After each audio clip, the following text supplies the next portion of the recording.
Muy buenos días. Empezamos otra conversación con el Diplomado Internacional de Gerencia de Empresas que ofrece Goldratt en Latinoamérica. Y estamos ya con nuestros interlocutores habituales. Y la semana pasada, Daniel de Bueno nos decía que no estaba tan convencido de que la atención gerencial fuera la restricción última de las empresas, que es lo que finalmente estaba diciendo el doctor Goldratt. Entonces, me dejó pensando en la semana. Yo voy a tener que partir con dos reflexiones al respecto. Una es que si uno va a mirar lo que el doctor Goldratt escribió como prefacio al libro que no terminó de escribir nunca, porque entre paréntesis le preguntó al doctor si es que le daba tiempo a escribir un libro, le dijo yo creo que sí, pero no le dio tiempo, porque necesitaba por lo menos unos 6 meses y esa pregunta se la hizo como 2 meses antes de junio, así que no le dio tiempo. Pero sí alcanzó a escribir el prefacio y ese prefacio uno lo puede encontrar en internet como The Science of, como dice, The Science of Management, Goldratt. Uno lo busca y hay un video producido donde está el prefacio narrado.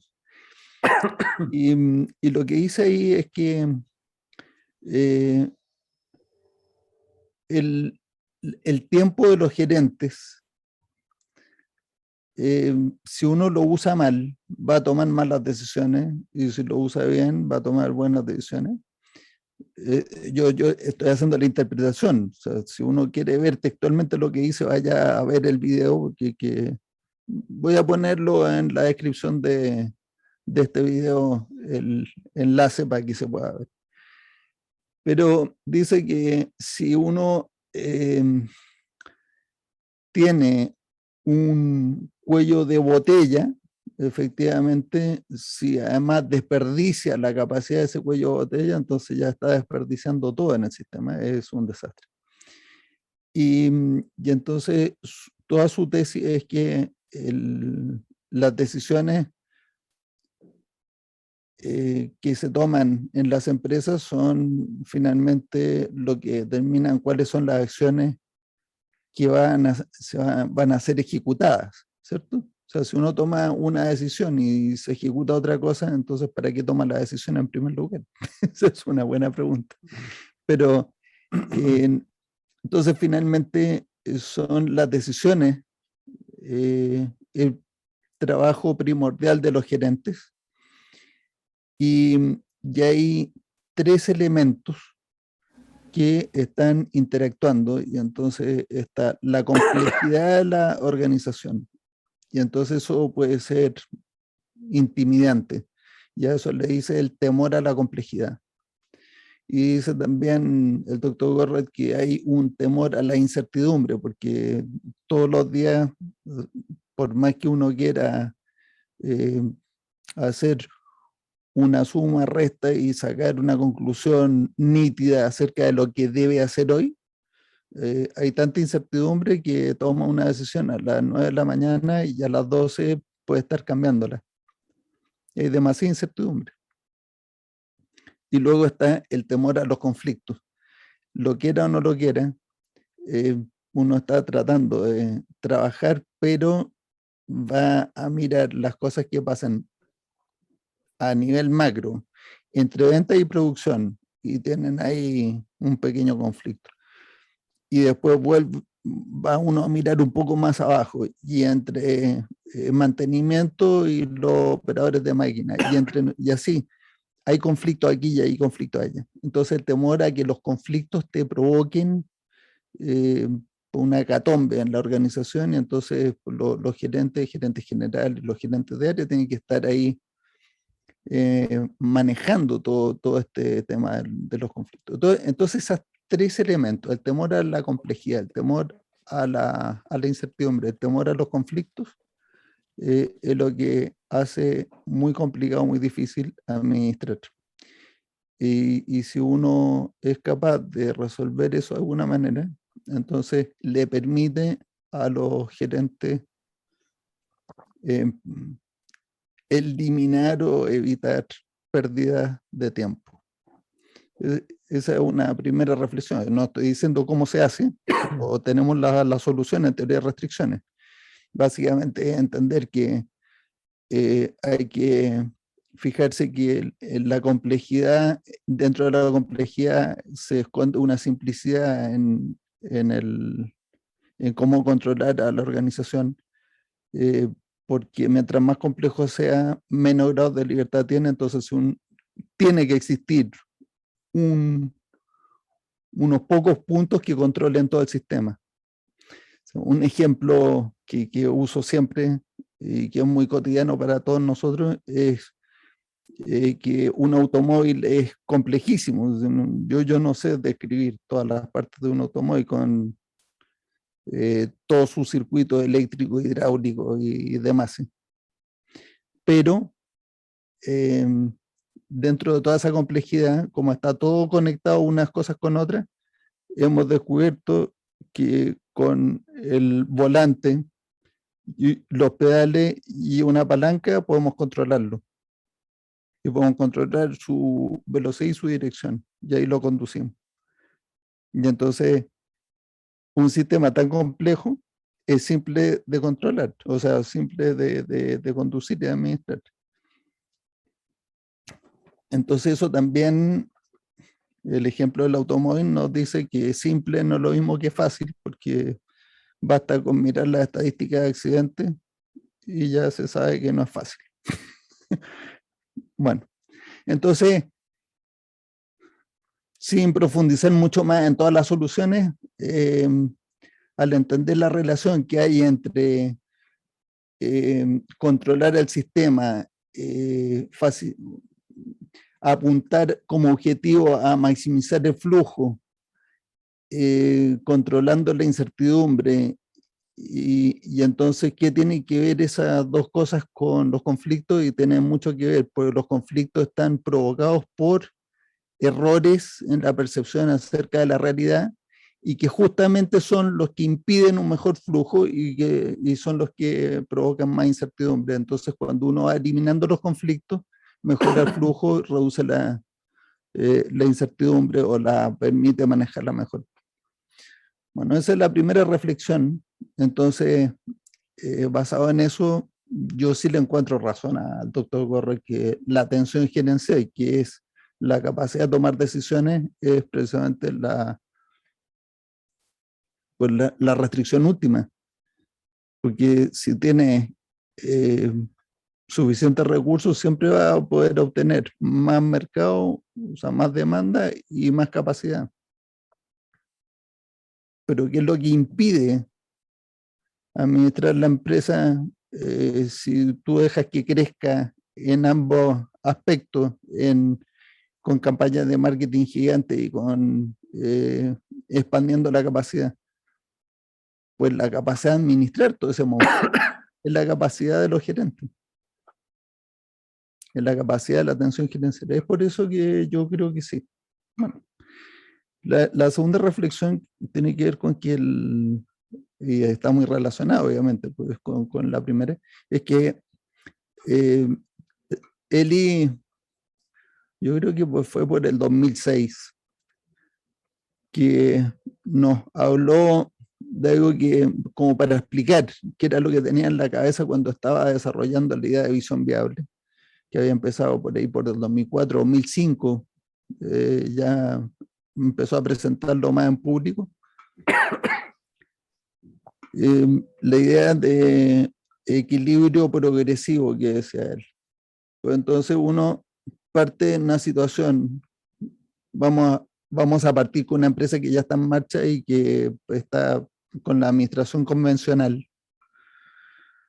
Y al hacer todo el análisis con teoría de restricciones, le encontramos cuáles son los supuestos equivocados, rediseñamos las políticas y todo, y empiezan a dar un mucho mejor servicio, revelando mucha capacidad. Entonces, el primer efecto es que las ventas que tienen son las que son, y da lo mismo si tenían pocas ventas o muchas ventas, están topados.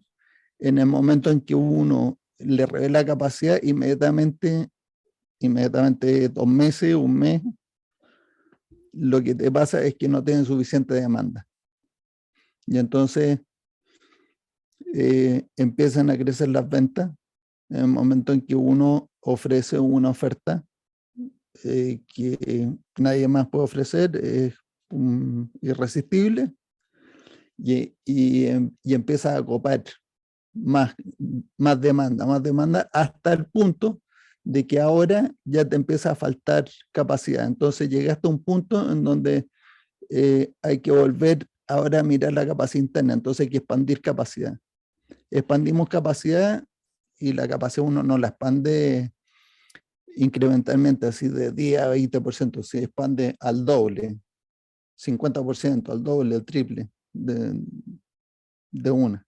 Y entonces se expande y se abre de nuevo todo un colchón de espacio donde crecer en demanda. Y entonces volvemos a crecer o sea, el crecimiento en la demanda.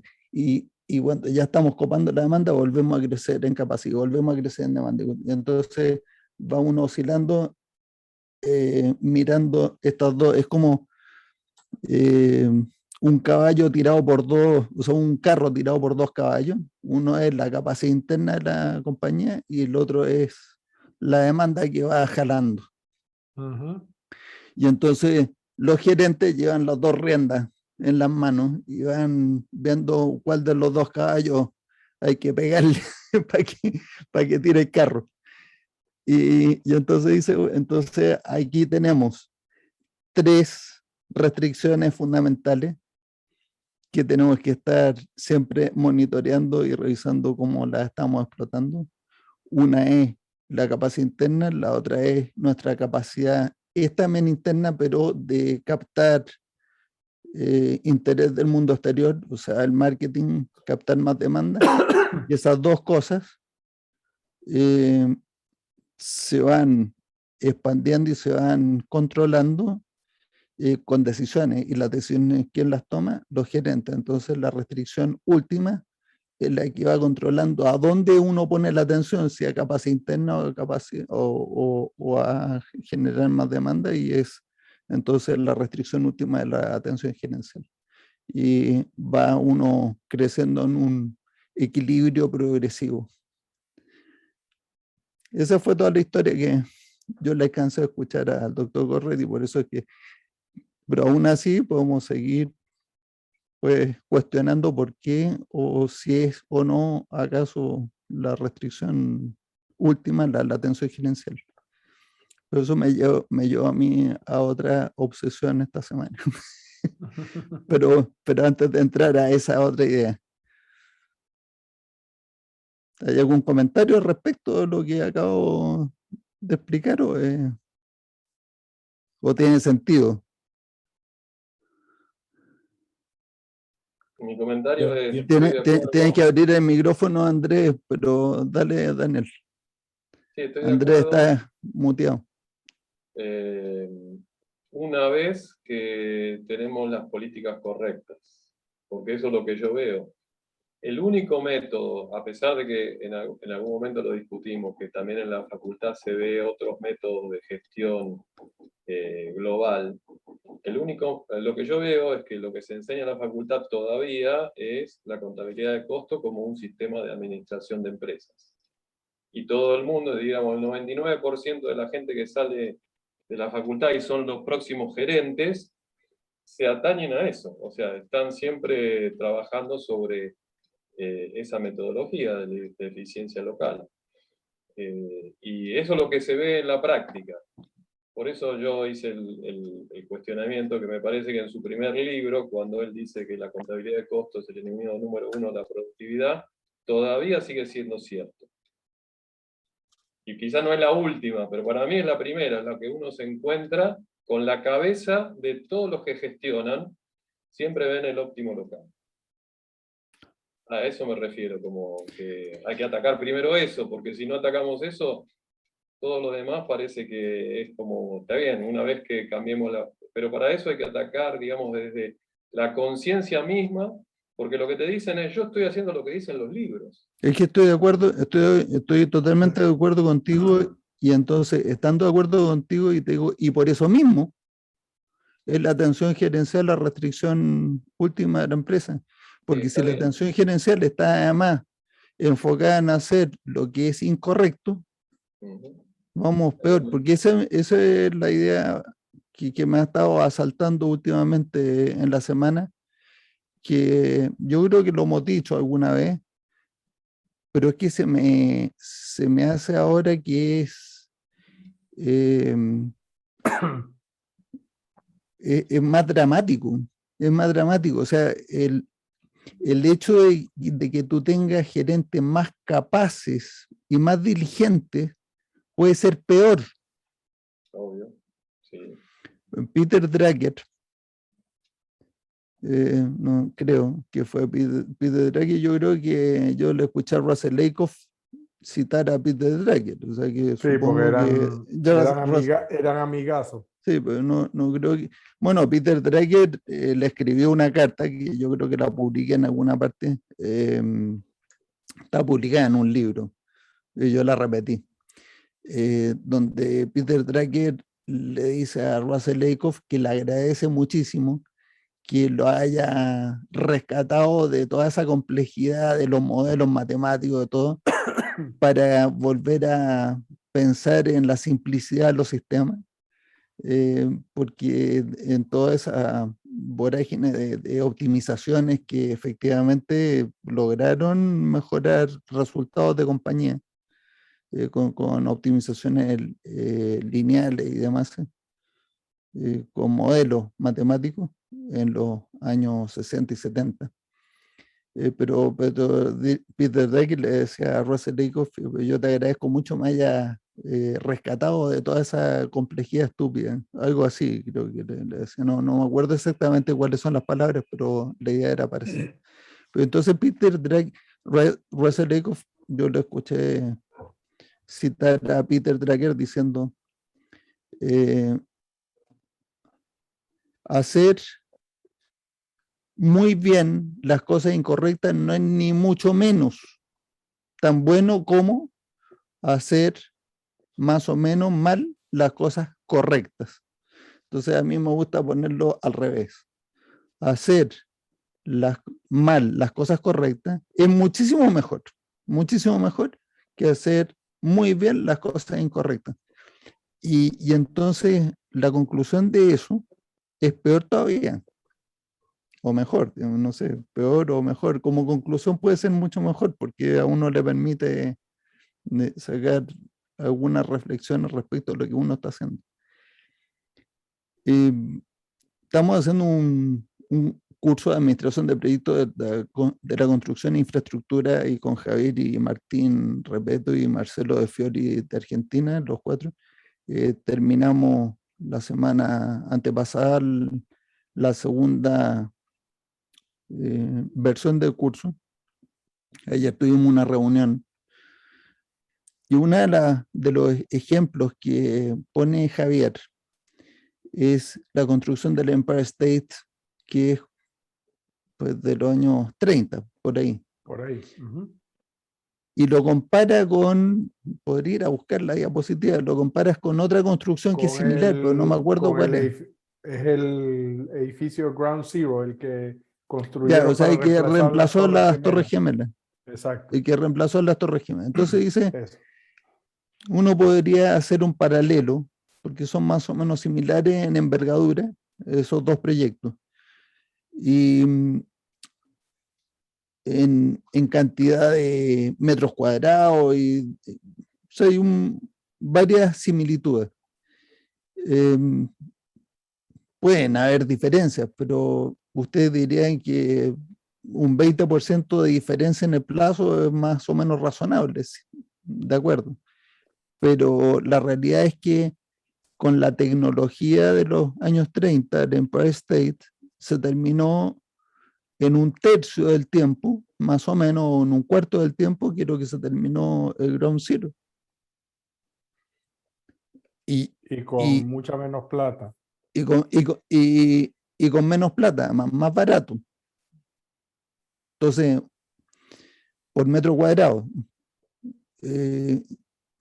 Ahí yo no estoy seguro si es que hiciste la paridad por inflación y todo, pero la cosa es que si en 1930 y algo, que se terminó el Empire State, la administración de proyectos no estaba basada en mucha teoría de cosas, porque Camino Crítico fue presentado como o ruta crítica, Critical Path, fue presentado como teoría en un paper de 1959. Tengo el paper, la primera vez que se presenta como teoría. Se empezó a desarrollar 10 años antes, por ahí 9 años antes, en 1950, en el proyecto Polaris. En ese proyecto no había ninguna restricción de financiamiento de nada. Usted necesita capacidad, ahí está el billete, métale. Entonces la capacidad se puede suponer infinita, así que solamente la dependencia de tareas es la que vale ahí. Y por eso ruta crítica era un buen método para calcular la administración. Pero en 1930 nada de eso existía. O sea que administraban el proyecto con el mejor sentido común que podían tener los gerentes nomás. Pero sin curva S, sin ruta crítica, sin modelos de Monte Carlo que se desarrollaron después de 1942-43 para estimar riesgos, sin nada de esas técnicas refinadas, y se terminó mucho antes y con menos presupuesto. Y el Ground Zero, donde aplicaron Lean Construction, aplicaron Critical Chain, o sea, Critical Path, no Critical Chain, no aplicaron Critical Path, todos los análisis de riesgo, toda la técnica, toda la tecnología que se le pueda meter ahí, además de que la tecnología constructiva ha mejorado. Y se demoró más y costó más plata. Que alguien me explique cómo vamos para atrás cuando estamos haciendo mejor las cosas. Y entonces, esto fue lo que como que me cayó así el 20. Y se ponen, digo, pero entonces, ¿cómo es esto? Cuando uno hace mucho mejor y más refinado y con más gente y con mejor gente, las cosas incorrectas, los resultados son peores. Exactamente. Yo creo que debería quitarle el sueño a más de uno pensar en eso, porque es como que si uno sigue, entonces, tomándole la palabra a Daniel de Bono, sigue usando la contabilidad de costo como método para medir KPIs, indicadores que nos van a llevar a tomar decisiones. Por ejemplo, la rentabilidad unitaria el margen unitario de producto, por ejemplo, ¿no? O el costo unitario para calcular los costos de producción, o todos los criterios que hay para decidir si uno externaliza o no externaliza una operación, o si conviene o comprar una máquina aquí o allá. Todas esas decisiones se siguen tomando con la mentalidad de costo. Más le vale a la empresa que los gerentes no sean tan buenos.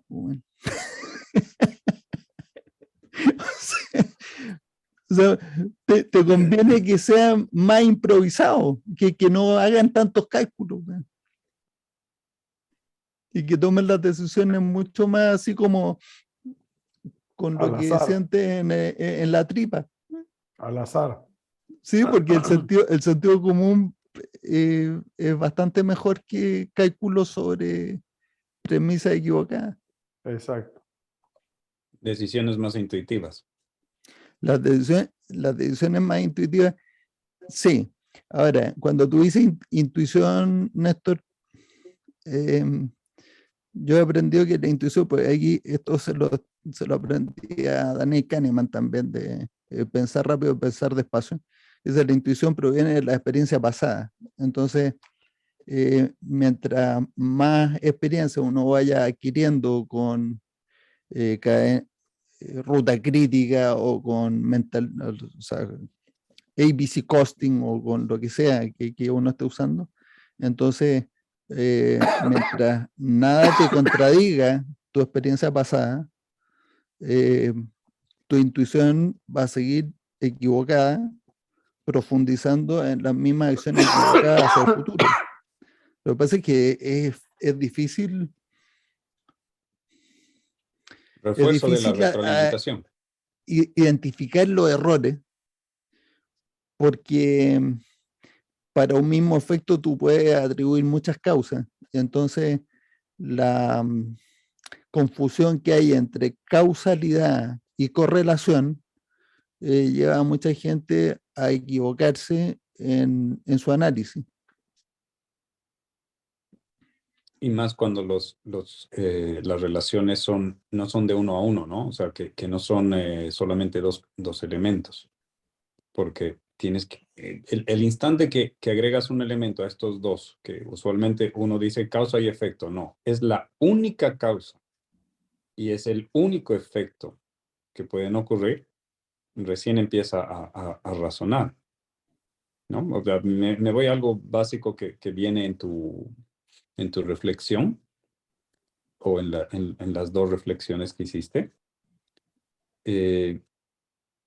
Daniel dice que mantener el conocimiento y la práctica desarrollados alrededor de la contabilidad de costos impacta de manera suficiente como para hacer que la empresa siga un camino erróneo, ¿no? Lo que tú estás indicando, la práctica de algo equivocado está dando un resultado equivocado.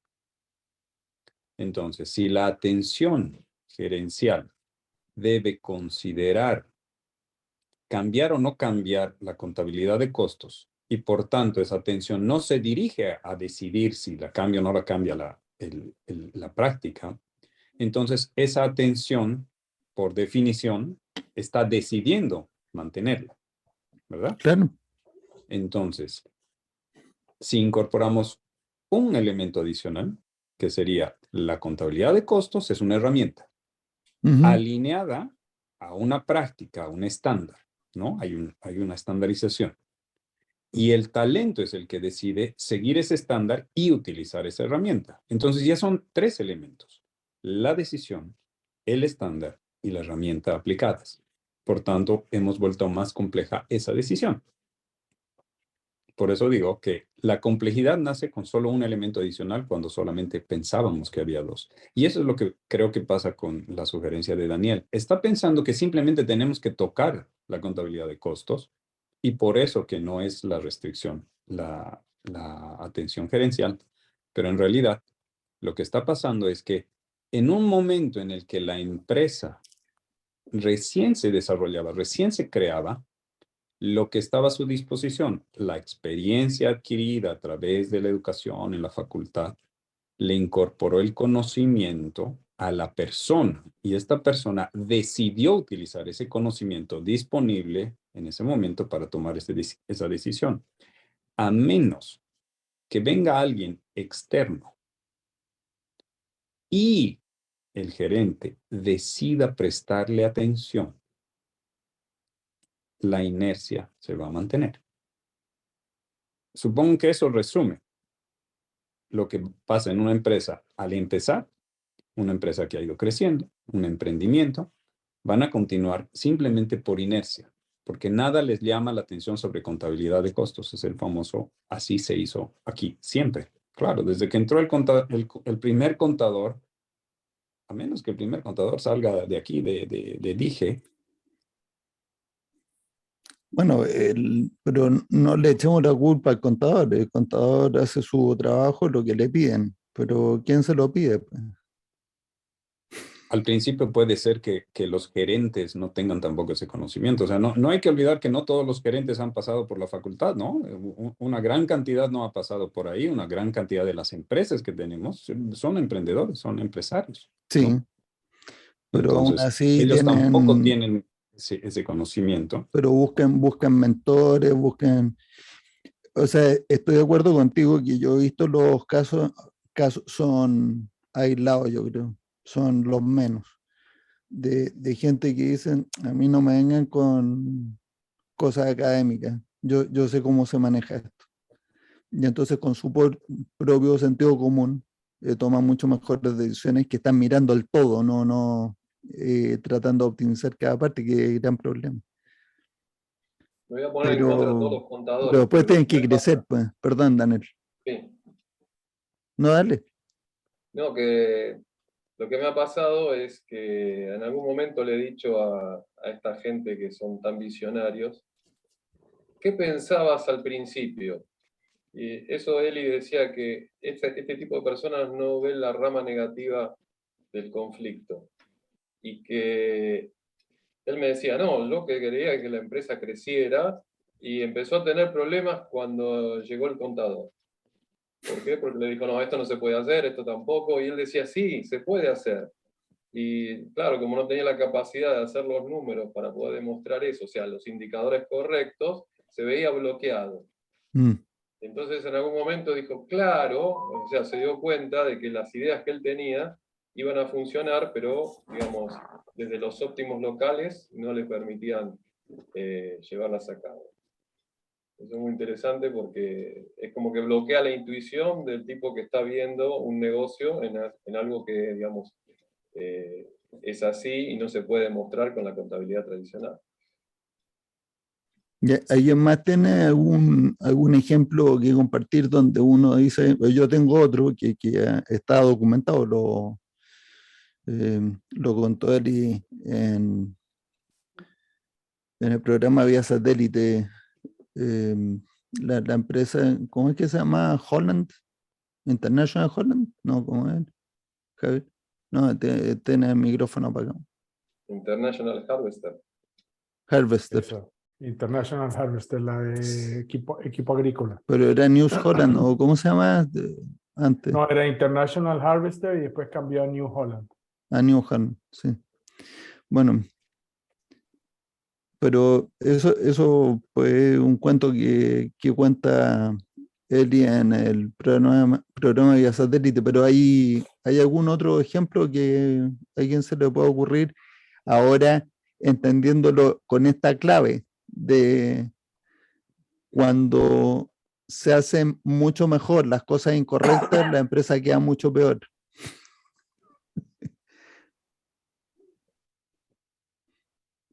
¿No? No un ejemplo, pero una pregunta para buscar claridad.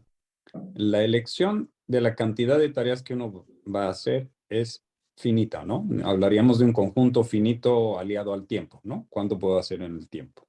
Siempre. Y el factor multiplicador, sea para bien o para mal, es, digamos, algebraicamente tienes dos variables, una parte positiva y una parte negativa. Positiva, las buenas prácticas, y una negativa, las prácticas incorrectas. Entonces hablaríamos de un elemento en esa fórmula, si lo volviéramos álgebra, hablaríamos de un número, de todo lo que se puede hacer, que es el límite teórico, y entre paréntesis dos, que son positivo o negativo. Las negativas son una incógnita, ¿no? Porque no sabemos que son negativas hasta que evaluamos el resultado. ¿No es cierto? O sea, decidimos hacer la práctica incorrecta y la hacemos todo el tiempo. Pero hay un montón de prácticas correctas que también estamos haciendo frecuentemente. El resultado de ambas es el que va a dar. Entonces, mi pregunta es, ¿qué herramienta deberíamos tener o qué herramienta ya tenemos y podríamos usar para llevar nuestra atención sobre esas prácticas incorrectas? Nos ha puesto una luz, por ejemplo, Daniel, con su pregunta o con su afirmación de que mientras no removamos este conocimiento sobre la contabilidad de costos señalado por él, vamos a mantenernos en esto. Y creo que también el tiempo le está dando algo de razón. El que sea límite la capacidad gerencial de atención gerencial es correcto, pero creo que está tras algo interesante, Daniel.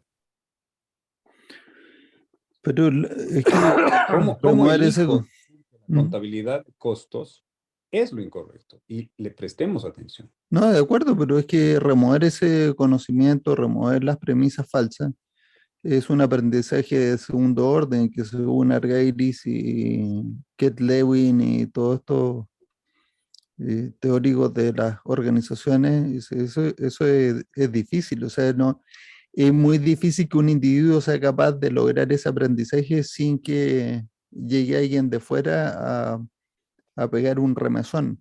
Y entonces después hay política, o sea, problemas de política interna, hay egos, hay mil otras resistencias de por qué esas prácticas no se remueven, no se cambian. Cuando se supone que es tan obvio, es cosa de demostrarlo nomás con un ejercicio. Nosotros lo demostramos con un ejercicio que es matemático, es muy sencillo, pero siguen ahí, pues, siguen las prácticas. No, yo lo que digo es, o sea, como para que uno pueda seguir viendo que la evidencia está respaldando mis dichos, que como le dijo Balúa Mowgli, esas son palabras de muchos besos para una pulga como tú. Entonces yo cuando digo en las empresas donde todavía se conservan premisas equivocadas acerca de cómo funcionan las cosas, o sea, no tienen pensamiento sistémico. Esa es la frase que lo resume todo. No están usando pensamiento sistémico, el de verdad, porque hoy día además le ponen pensamiento sistémico a otras cosas. No. Entender al sistema como un todo y entonces tratar de optimizar el resultado del sistema como un todo, que es una propiedad emergente de las interacciones. Ese pensamiento sistémico. Mientras uno no tenga eso, lo que yo estoy diciendo es que mientras mejores sean los gerentes, peor es para la organización. Ese es entonces ahí hay ejemplos allá afuera. El ejemplo de International Harvester, que no dice el nombre con Eli Gorrat, es un ejemplo dramático, donde la compañía tuvo que cambiar el nombre por los malos resultados que tuvo. Otro ejemplo, también bastante dramático, es el de First Solar, una fábrica de paneles solares, cuyo dueño hizo amistad con Eli Goldratt. Yo no sé si eran amigos de antes. Tú conoces la historia, Javier, bien, pues hasta saber el nombre de quién era. ¿Tú te acuerdas de First Solar? Sí. Sí. La implementación de First Solar que hizo Eli. no fue Eli. ¿Ah? La implementación en First Solar la hizo. Es que Ray Immelman estuvo. Ray. No, pero Ray, ya. Bueno, Ray Immelman, entonces él hizo la implementación y quedó de vicepresidente. Él está en el directorio. No, sí. Ray fue invitado primero a hacer un análisis y después lo invitaron a que fuera parte del directorio. Como parte del directorio y con el CEO se pusieron de acuerdo que era TOC, la forma como iban a administrar la compañía, iban a resolver todos los dilemas que tenían. Y eso fue cuando la empresa estaba en Israel. La empresa la empresa es una empresa americana y la empresa tenía como 50 empleados. Bueno, yo sabía lo de los 50 empleados, pero estaba convencido de que era, entonces estoy confundiendo con el caso de Netafim, que es la de los riegos. Ya, no importa. La historia es que partió con 50 empleados y cuando después de 10 años de crecer y superar el $1 billón de capitalización bursátil y todo, el CEO dijo, bueno, ahora yo me voy a retirar y voy a ser presidente de la junta directiva, pero vamos a elegir a un CEO en el mercado. Y entonces buscaron con Headhunter a un CEO con muy buenas calificaciones. Y el CEO que llegó, parece que no le hicieron la inducción de teoría de restricciones correspondientes, y lo primero que hizo fue aplicar conocimiento basado en la contabilidad de costos. Dijo, ¿cómo es posible que estén fabricando en lotes tan pequeños? Que no sé qué? Entonces aumentó los lotes de fabricación para reducir los costos de producción, lo cual inmediatamente incrementó el tamaño de WIP de 2 días a 2 semanas, lo cual inmediatamente absorbió tal cantidad de efectivo que no se demoró un mes en bajar a 1/10 el precio de la acción, por el apalancamiento deuda capital que le produjo esa absorción de efectivo. Terrible. Después se Y luego recuperó. el financiamiento también se secó, ¿no? Bueno, evidentemente se produjo, es todo apalancado. Estuvieron a punto, pero la empresa era muy buena, igual sobrevivió, pero nunca recuperó el precio de la acción. Quedó como en un 25% o 30% del precio en que lo había dejado el CEO anterior. Pero eso no fue porque el nuevo CEO fuera un mal CEO. Como persona, como el hombre tenía todas las características de un muy buen gerente general, con mucha iniciativa. Esto me recuerda, mi papá decía, lo voy a decir con palabras elegantes, porque me lo decía bastante más aguasado. Me decía, mira, una persona media tonta es peligrosa, pero un tonto con iniciativa, eso sí que es pero catastrófico. O sea, cuando tiene iniciativa, es lo peor que hay. Bueno, entonces Aquí un en buen, mi país le dicen un mono con hoja de afeitar. sí, una cosa así. Así que tenía todo, pues tenía el empuje, tenía la iniciativa, tenía muchos conocimientos, técnicas. ¿Y qué hizo? Casi quiebra la compañía en tiempo récord, 6 semanas, 8 semanas. Impresionante. O sea, si existe algún cuestionamiento a que teoría de las restricciones puede muy rápidamente ayudar y hacer notar la dirección, también lo contrario es revelador. Absolutamente cierto. No, pero es que para mí todo el tema que me ha estado como rondando en la cabeza en esta semana es y yo creo que fue porque la semana pasada yo dije en algún momento, dice, no, pues si los gerentes pues trabajan, ahí lo harán más o menos bien, después podremos mejorar. No, lo que yo ahora me doy cuenta es que cuando estás tomando decisiones con las premisas equivocadas, con los supuestos equivocados, más te vale eh, que nadie te escuche, que no te hagan caso, o que uno no llegue a la oficina. O sea, es mejor que no se tomen decisiones. Es mejor que las decisiones del día a día las tomen, como dijo Javier, con una ruleta o con un juego de dardo. Un simio disparando dardos contra un blanco y dependiendo del número que salga, esa es la decisión que se toma, tiene mejores resultados.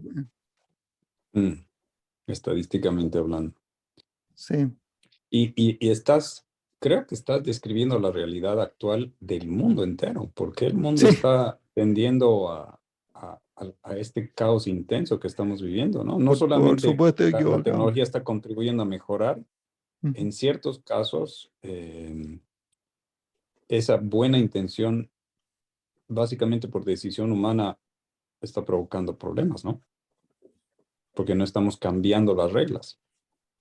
La educación es uno de esos. La pandemia con la educación remota, querer dar clases con tecnología humana del pasado, ¿no? O sea, las mentes, los profesores dando clases como en el siglo XIX. Pero y no solamente es el tema de la instrucción, la educación tiene mucho más que ver con iluminarle la mente a los niños desde chicos para que vayan descubriendo ese conocimiento que los va a hacer más felices. Un concepto tan básico como que uno es mucho más feliz cuando sabe, tiene la certeza de que ha entregado más de lo que ha recibido. Cuando uno sabe eso, uno es más feliz. O por lo No menos nos si lo sirve. cree. Si lo cree. No sé si lo hizo. Pero hay un sentimiento muy malo adentro cuando uno cree que ha recibido más de lo que ha entregado. Por ejemplo, o sea, eso es un principio básico de la naturaleza humana. ¿Y por qué es eso? Bueno, bueno, son cosas más del misterio, cómo estamos constituidos, ¿cierto?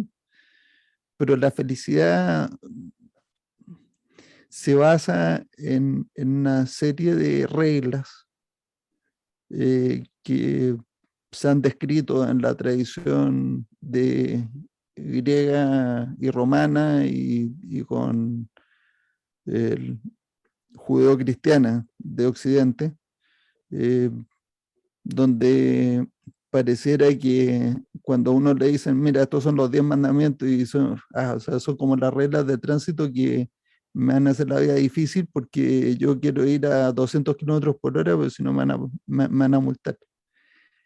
Cuando es totalmente al revés, son el manual de instrucciones para ser feliz. Y que si a uno le cuesta, es porque tiene, o sea, porque uno es el defectuoso, pues uno es que no, o sea, uno tiene que aprender a hacer el bien. El bien no se hace espontáneamente, no es improvisado. Hay que aprender a hacerlo. Igual que uno tiene que aprender a trabajar, nadie improvisa sacar una obra de arte o fabricar un rodamiento preciso. Todo eso requiere conocimiento, técnica, práctica. Hay que aprender a hacerlo. Y si cuestiono, bueno, no cuestiono, pongo un conflicto, planteo un conflicto. Nos queda muy poco tiempo, entonces Muy el poco conflicto tiempo. simple. El conflicto simple. Va a Si ser, eso hay que para el aprender, próximo jueves, entonces planteémoslo dejamos y me lo picando, sí. recuerdan porque yo no me acuerdo. Conflicto. Si hay que aprender a hacer el bien bajo la premisa de que nadie empieza su día, excepto los delincuentes, digamos, diciendo, hoy voy a hacer el mal. Entonces nos encontramos en una brecha gigante, ¿no? ¿Cómo ese conflicto se resuelve? Yo creo que sí es para la próxima semana, pero la respuesta es que hay mucha esa ignorancia de por qué uno no sabe, es culpable. O sea, uno tiene también la obligación de buscar ese conocimiento.